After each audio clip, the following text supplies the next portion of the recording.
Bonjour, Dominique Grand, psychologue et psychothérapeute. J'ai fait de nombreuses formations, notamment sur le handicap psychique et le développement de l'enfant. Et dans mes études, j'avais étudié un modèle d'Edgar Morin, qui est un auteur contemporain, puisqu'il est encore vivant, il vient de publier un livre, et que j'avais trouvé extrêmement intéressant pour permettre de donner tout un tas d'explications assez exhaustives à énormément de choses que l'on peut observer, et notamment, moi je m'en sers beaucoup dans le monde de la psychologie et de l'éducation. Donc j'ai emprunté le départ d'un modèle qui appartient à Edgar Morin et qui s'appelle Individu, espèce, société. Alors, Edgar Morin le montre comme ça, comme un triangle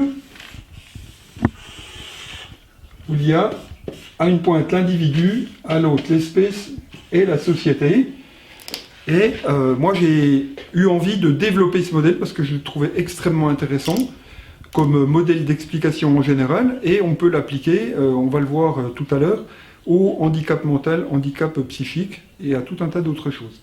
Du modèle d'Edgar Morin, individu, espèce, société, qui était représenté comme avec un triangle, moi j'ai trouvé intéressant de le représenter avec un rond, donc ça je vais vous le montrer tout à l'heure, sur lequel on peut placer ces trois éléments et tous les développements qui sont possibles.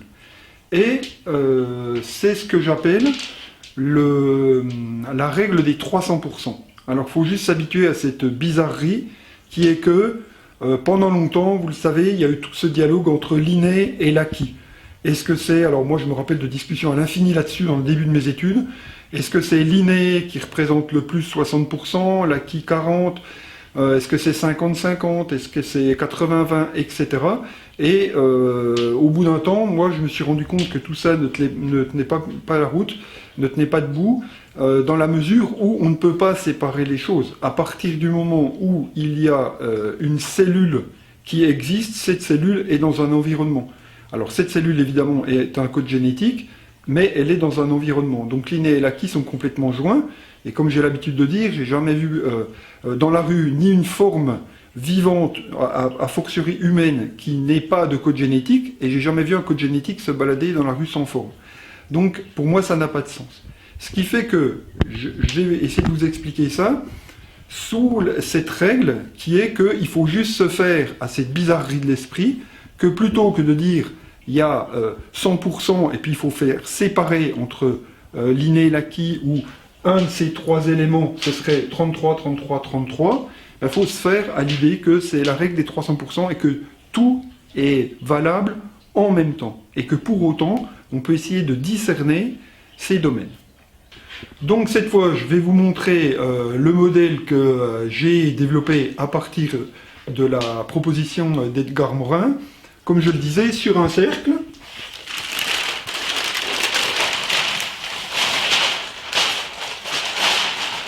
Où on retrouve effectivement les trois grands thèmes d'Edgar Morin, espèce, individu, société. Qu'est-ce qu'on peut trouver dans chacun de ces trois grands thèmes? Je vais commencer par l'espèce parce que je pense que c'est probablement le plus facile et le plus basique. Dans l'espèce, on va retrouver ce qui est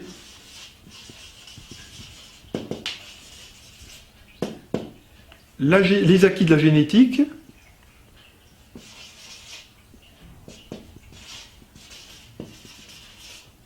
tout le domaine du biophysiologique, ce qui appartient au corps, et d'ailleurs on pourrait mettre en parallèle avec espèce le mot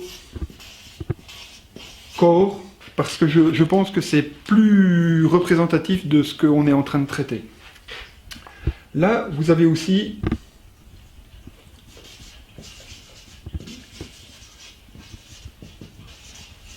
le domaine neurologique.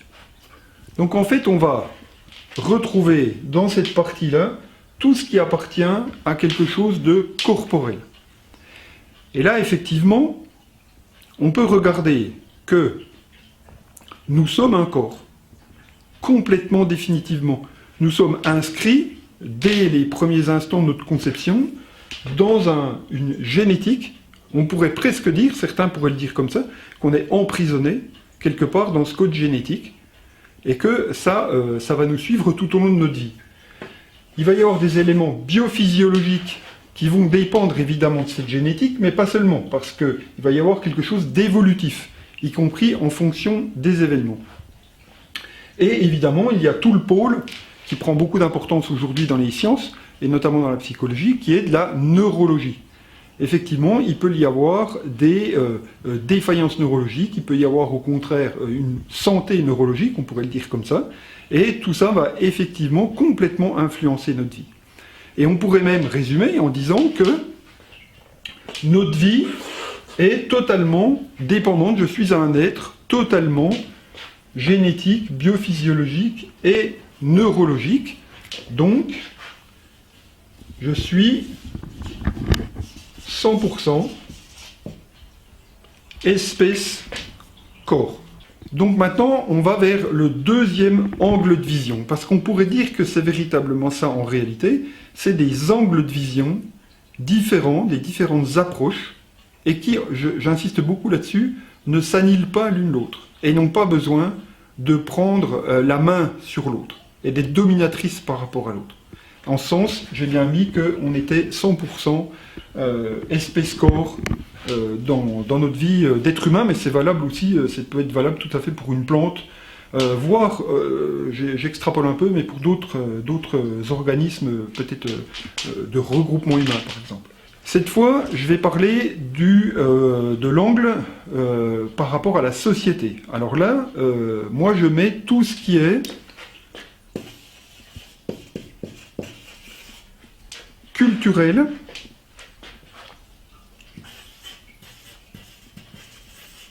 ce qu'on a l'habitude d'appeler le social,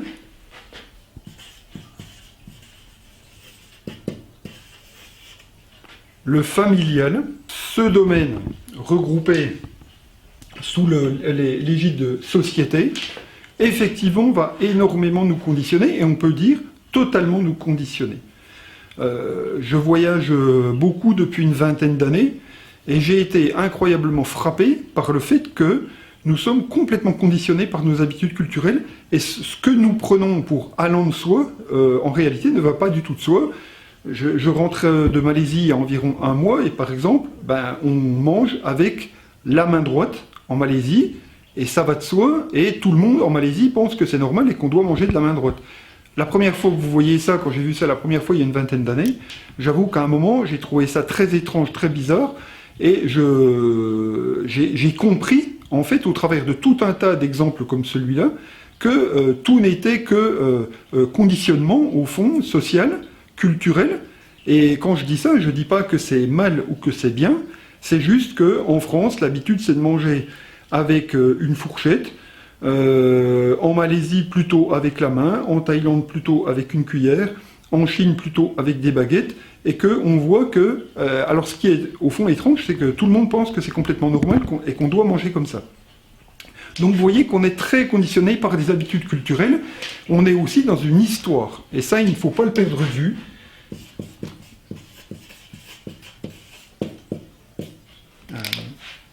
Nous sommes les fruits aussi d'une histoire, c'est-à-dire que moi, quand je nais en 63, j'arrive dans un pays qui a toute une tradition, tout un historique, et c'est extrêmement différent, et ça j'ai effectivement pu énormément m'en rendre compte quand j'ai voyagé, que si j'étais né au Cambodge, si j'étais né en Inde, si j'étais né aux États-Unis, je ne serais pas la même personne, ne serait-ce que parce que j'aurais été élevé dans un pays qui a une autre histoire. Voilà. Et quelque part, ça conditionne énormément de choses dans ma vie. Pas seulement, du coup, ma façon de manger, mais aussi ma façon de me comporter, ma façon de regarder l'autre, ma façon de me tenir quelque part dans le paysage, d'occuper l'espace. Par exemple, dans certains pays, l'occupation de l'espace est extrêmement différente de celle qu'on peut trouver en France, et elle conditionne évidemment mon rapport aux autres et à l'environnement. Alors, il y a aussi, évidemment, dans cet angle de vue que je propose dans l'aspect société, le familial. Alors là, il y a eu pléthore de théories, voire des pans entiers de la psychologie, thérapie familiale, thérapie systémique, thérapie familiale analytique, etc., etc., j'en passe. Voilà, le transgénérationnel, bien sûr, qui va parler des influences auxquelles on est soumis dans le cadre de cette famille. Voilà, la famille est un véritable système, est un système évidemment qui nous conditionne. Un exemple que je donne qui est très simple, c'est que dans le même village, dans la même ville, les voisins, voire des gens qui sont quasiment d'une même famille, ont des façons, par exemple, très différentes de se dire bonjour. Il y a des familles dans lesquelles on va se faire la bise tous les matins et tous les soirs, et si on ne le fait pas, c'est qu'il y a un problème. Et il y a des familles dans lesquelles on va faire ça une fois Nouvel An, et si on le faisait plus, c'est qu'il y aurait quelque chose à dire qui se dit pas d'habitude. Donc on voit qu'on est aussi très influencé, voilà, et on est quelque part, on pourrait le dire, formaté par cet environnement familial. Et évidemment, là je passe encore tout ce qui est du transgénérationnel, des héritages familiaux qui vont venir quelque part conditionner notre existence.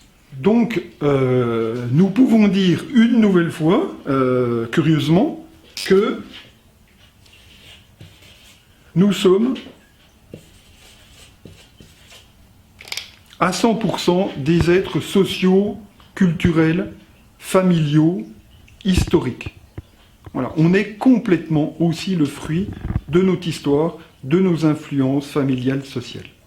Enfin, troisième angle de vue, l'individu.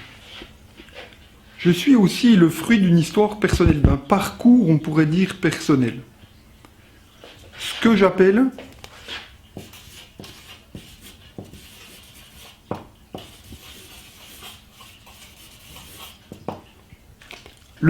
le domaine du psycho-affectif. Voilà, je ne l'appelle pas psychologique parce que je trouve ça un tout petit peu réducteur. Mais ce domaine du psycho-affectif recouvre en réalité ce que je pourrais dire qui appartient à uniquement Dominique Grand. C'est-à-dire par quoi je suis passé depuis ma conception, parce que je crois réellement que l'histoire d'une personne commence à la conception, parce que in utero, plus les études avancent, plus on s'aperçoit qu'il y a énormément de choses qui vont de fait nous influencer par la suite, et qui appartiennent à une histoire personnelle et unique.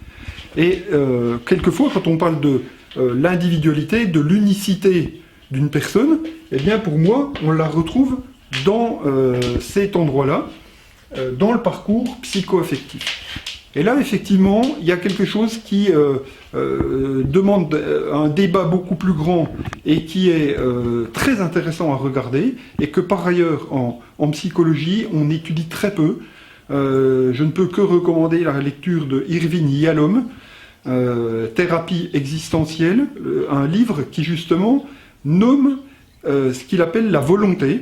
Et il dit que, à juste titre, dans la psychologie, cette notion de volonté individuelle, est très très peu discutée et très peu envisagée, alors qu'elle est essentielle. Et effectivement, il y a quelque chose d'étrange, c'est que au-delà de ce qui peut être de l'extérieur ou de ce qu'on pourrait appeler anciennement de l'inné, il y a quelque chose de moi qui peut se décider. Du reste, je pense que le travail de la psychothérapie est quelque chose qui a énormément rapport à ça, c'est-à-dire un contact, une prise de contact, un lien qui va se faire avec mes besoins. Et quand je dis mes besoins, je devrais mettre mes en majuscule.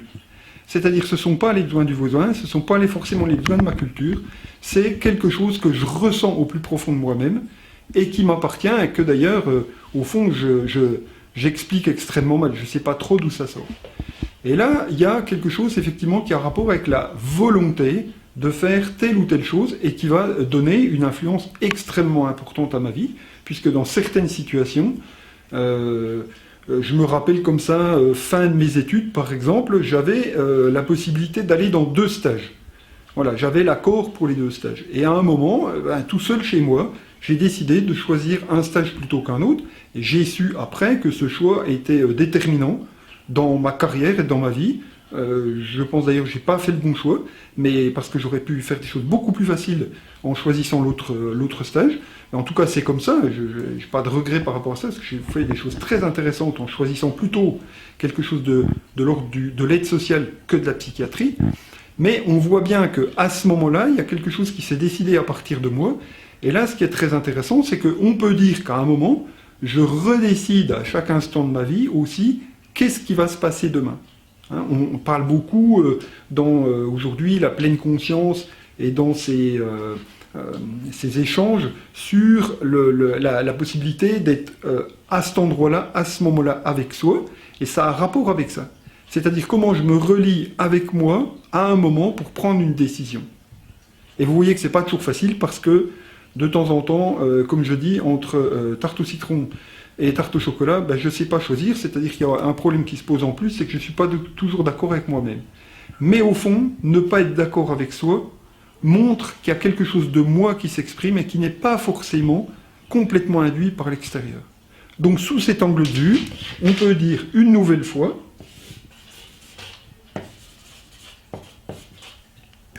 que je suis 100% un individu qui décide de qu'est-ce qui va être et surtout de qu'est-ce qui va devenir. Alors c'est là qu'on arrive, si on regarde le schéma cette fois d'une façon globale, à cette étrangeté à laquelle juste je pense qu'il faut se faire. Je pense que c'est juste quelque chose qu'on n'a pas l'habitude de faire et qu'il faut se faire à ça et qu'une fois qu'on se fait à ça, il y a des choses qui deviennent extrêmement faciles à concevoir. Ce que moi j'ai appelé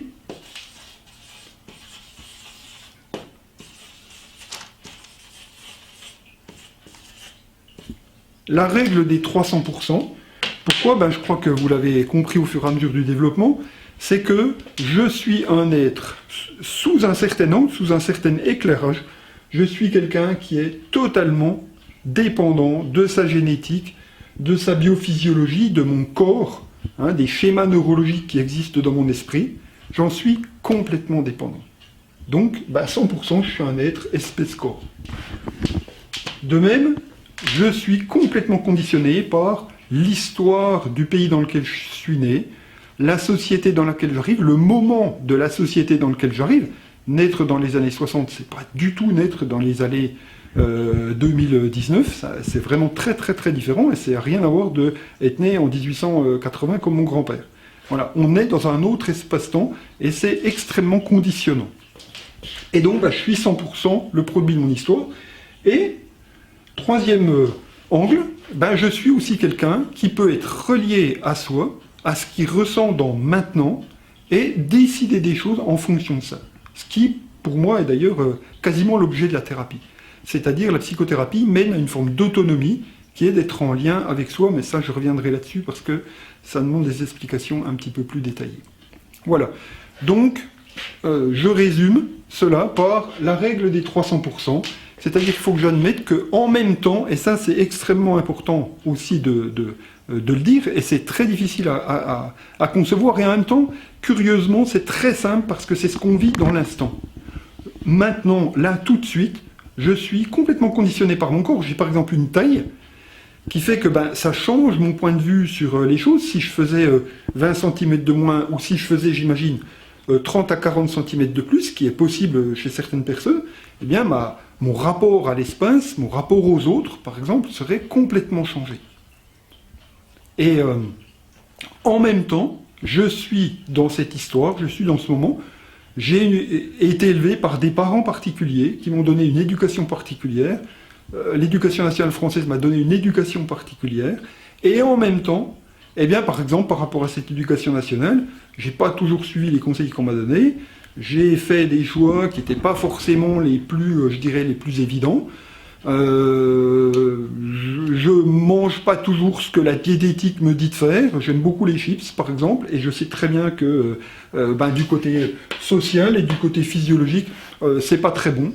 Ben, pour autant, de temps en temps, je mange des chips. Je pense que ce modèle est extrêmement intéressant parce que, évidemment, en psychologie, je le trouve passionnant. Je crois réellement que, quel que soit le domaine, on peut tout à fait engager ces trois angles d'attaque et regarder à partir de ces trois angles comment on peut analyser une situation. Voilà, pour finir cette petite vidéo sur la règle des 300%, je voudrais quand même introduire en finale quelque chose qui me tient à cœur. J'ai laissé volontairement au centre du dessin un petit rond. Ce petit rond, pour moi, je l'appellerai l'aspect spiritualité.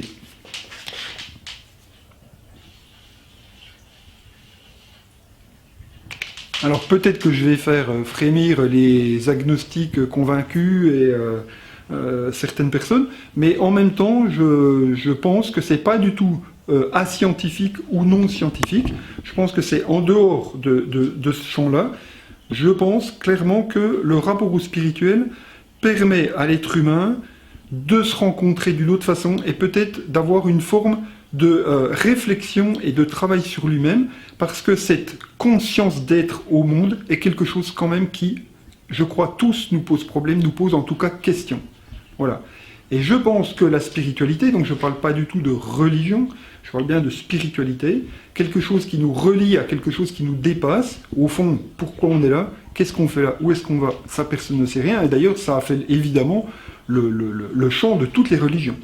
Et donc moi, je préfère parler de spiritualité sous l'angle de quelque chose qui inclut évidemment la philosophie en général, et y compris une philosophie agnostique. Ça ne me gêne pas du tout, ça ne me pose pas de problème. Donc, c'est pour ça que je propose qu'on introduise ce petit S à l'intérieur, qui permet peut-être d'avoir une espèce de méta-regard, de regard au-dessus de ce que sont encore ces trois domaines. Alors, ça n'est pas plus, ça n'est pas mieux, c'est une autre forme d'interaction avec ce modèle et avec qu'est-ce que c'est que d'être un être humain. Là, je pense que les trois thèmes permettent d'y répondre, et j'aime bien introduire l'idée de spiritualité. Voilà, je vous remercie d'avoir regardé cette petite vidéo. Évidemment, je vais développer ces thèmes. Je vais parler de choses qui sont connexes et qui permettent d'aborder le domaine de la psychologie clinique en particulier, et y compris dans un domaine que j'aime beaucoup, qui est le handicap mental et le handicap psychique. Donc je vous invite à suivre la suite de ces vidéos. Voilà. À bientôt. Au revoir.